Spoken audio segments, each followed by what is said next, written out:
Let's talk about memories today, or data as we say in Ho'oponopono.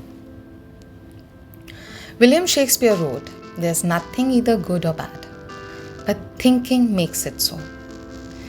And in this work, in Ho'oponopono, the thinking is often old memory playing itself again and again inside the mind. Memories are the sum of everything experienced, from the earliest moments in the mother's womb to all that unfolded afterwards. They are stored in the subconscious, quietly directing most of life from the background. In daily language, about most of what is lived and felt comes from memory repeating its script, while only a small part is shaped freshly by conscious choice. Consider how this shows up with health. There's usually a first moment. When did the symptom begin? What was happening then? How did it feel? What remedies were tried? What helped and what did not? Each detail becomes a thread in the fabric of memory. You sit with elders and they'll often begin by saying, in our time, this is what used to happen. Because memory loves to tell and retell its story. Every time a memory rises, it stirs feelings, sometimes warm and supportive, sometimes sharp and heavy. And when these memories are not cleaned, life can feel like a loop. The same scenes, the same roles, the same endings. Shakespeare reminds, what's past is prologue. If the past is not cleared, it becomes the opening to the same old play. From these repeating scenes, beliefs are born about self, about others, about life. And then those beliefs go on producing matching experiences. Here are some of the beliefs that I have commonly heard. All men are cheats. Women always nag. Money is very difficult to earn. Daughter-in-laws can never be trusted. They can never be good. Things will never change. Now, if they are left uncleaned, life delivers more scenes that harden these beliefs. A strained meeting becomes proof that people cannot be trusted. A slow month becomes proof that money is always hard. A single argument becomes proof that relationships cannot heal. As another Shakespeare line whispers, our doubts are traitors and make us lose the good we often might win. Doubt and fear, fed by memory, keep writing the same ending. There are also memories that do not belong to one person alone. Families, communities, nations carry shared stories, collective data, passed down in words, in silence, and in reactions. This is why certain conflicts seem to live for centuries. Old sorrows can still be felt in a certain place, and why patterns can run through generations in health, in relationships, in money. In such moments, it helps to remember one touch of nature makes the whole world kin. What is clean within one heart can ripple outward to many. So, how is the cleaning done? Begin by noticing what rises within you when a situation appears.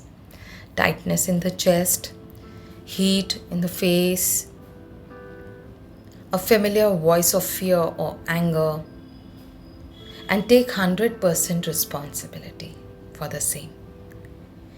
Now, taking responsibility here does not mean taking blame for anyone else's behavior. It simply means acknowledging what is happening inside the self because of what is being witnessed. Then turn to the simple practice and speak to the memory within, I am sorry. please forgive me, thank you, I love you. These words are addressed to the data, to the knot in the subconscious that is ready to loosen. And with patience and sincerity, scenes soften, edges round. The same trigger arrives but does not bite as before. The readiness is all. Bring readiness, the practice does the rest.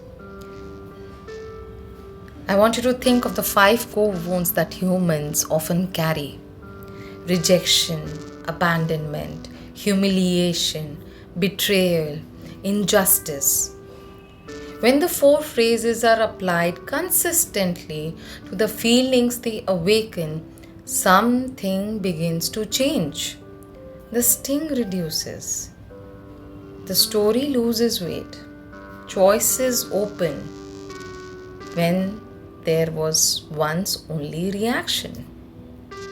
The inner weather clears and relationships often follow.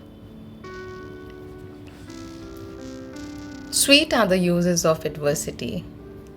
Even hurt can become a teacher when it is met with cleaning. To make this practical, bring to mind a situation, a concern that keeps returning, a struggle that repeats with new people, that seems to have the same ending no matter what is said. And notice the first time it flared. What was felt, what was tried, what helped and what did not. And then begin quietly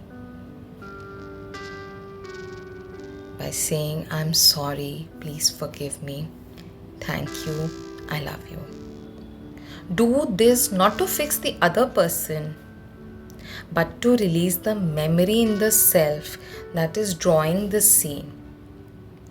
Repeat these 4 phrases whenever the feeling returns, while making tea, before sleep, during a commute. Cleaning is gentle and steady. It does not wrestle with the mind, it just rinses. Oponopono means to make things right. The first pono means for the self, and the second pono means for others.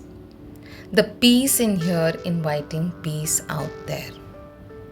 Over time, there may be lighter mornings, easier conversations, unexpected solutions.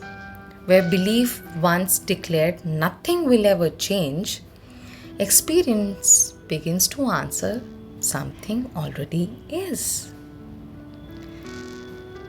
As Shakespeare reassures, it is not in the stars to hold our destiny, but in ourselves. The keys are already in hand: awareness, responsibility, and 4 simple phrases. So today, let the closing be a beginning for any memory that rises, any belief that tightens, any story that feels too old to carry.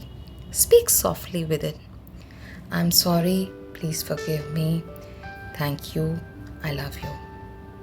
And allow life to write a new line where the old play once ended. I hope this helps. Hare Krishna.